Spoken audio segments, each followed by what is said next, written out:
মোরলা মাছ আর গাটি কচু দিয়ে রেসিপি বানাবো। মোরলা মাছটা সমুদ্রে কেটে ধুয়ে নিয়েছি, আমি এটা লবণ আর হলুদ মাখিয়ে নেব।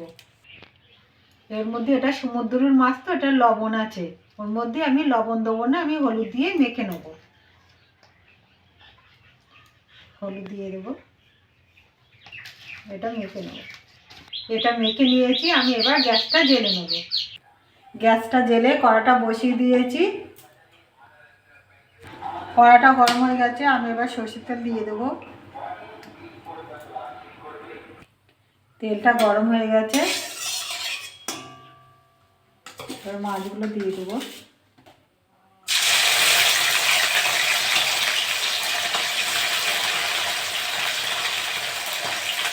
মাছগুলো ভেজে নেব।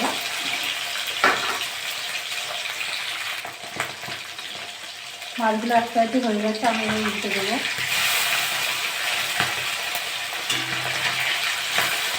উল্টে পাল্টে ভালো করে ভেজে নেব।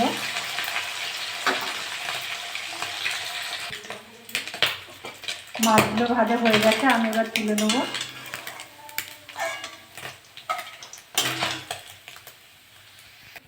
মাছগুলো তুলে নিয়েছি,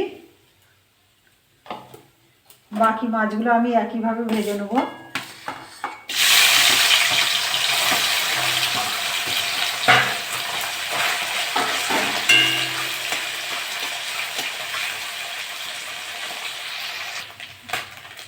সব মাছগুলো ভাজা হয়ে গেছে, আমি এবার তুলে নেব।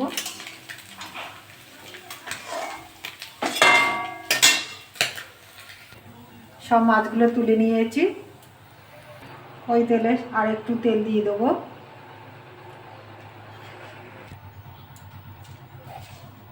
গোটা জিরে দিয়ে দেবো।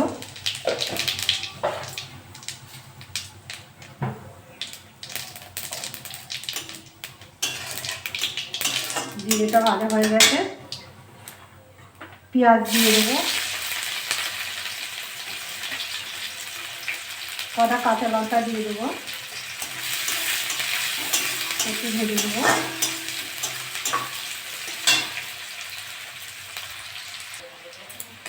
পেঁয়াজটা একটু ভাজা ভাজা হয়ে গেছে, আমি গাটি কচুগুলো দিয়ে দেবো।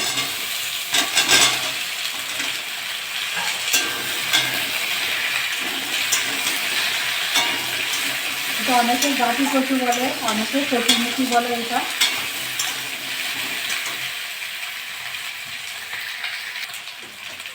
গাটি কচুটা একটু ভাজা ভাজা হয়ে গেছে, 1 চামচ আদা আর রসুন বাটা দিয়ে দেবো।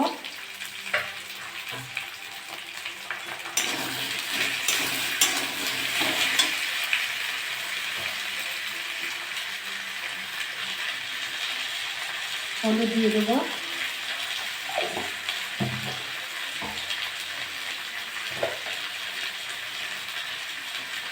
লঙ্কার গুঁড়ো দিয়ে দেবো। ঝালটা আপনারা যেরকম খাবেন সেরকম দেবেন।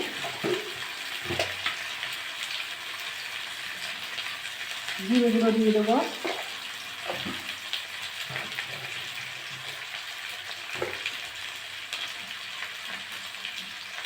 ধনে গুঁড়ো দিয়ে দেবো।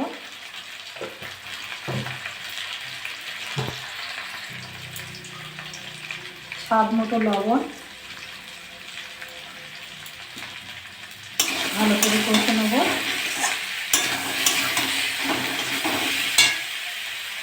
আর একটা টমেটো কেটে রেখেছি, ওটাও দিয়ে দেবো।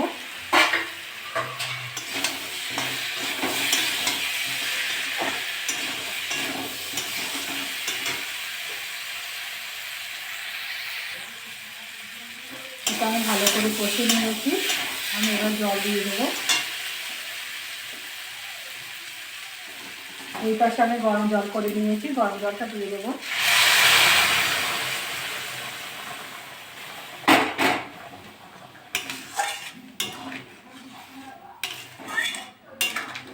গরম জলটা দিলে তরকারিটার টেস্টটা ভালো হয়।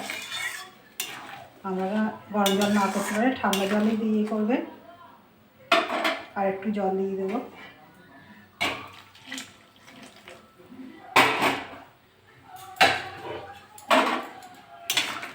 ঝোলটা একটু কম বেশি করে নেবেন, যেরকম খাবেন। এটা ঢাকা দিয়ে 10 মিনিট রাখবো, গ্যাসটা কম করে। 10 মিনিট আমার হয়ে গেছে, সিদ্ধ হয়ে গেছে। আমি এবার মাছগুলো দিয়ে দেবো।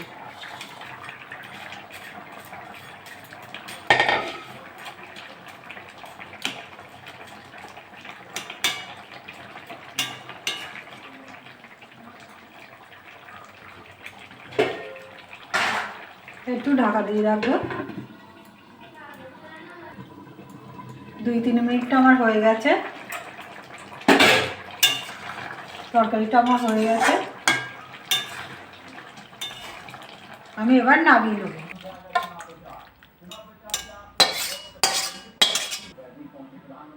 এরকম করে খাবেন, দেখুন কি সুন্দর হয়েছে। এরকম করে রান্না করে খাবেন, খেয়ে ভালো লাগলে আমার চ্যানেলটাকে লাইক করবেন, শেয়ার করবেন, কমেন্ট করবেন, সাবস্ক্রাইব করবেন। ধন্যবাদ।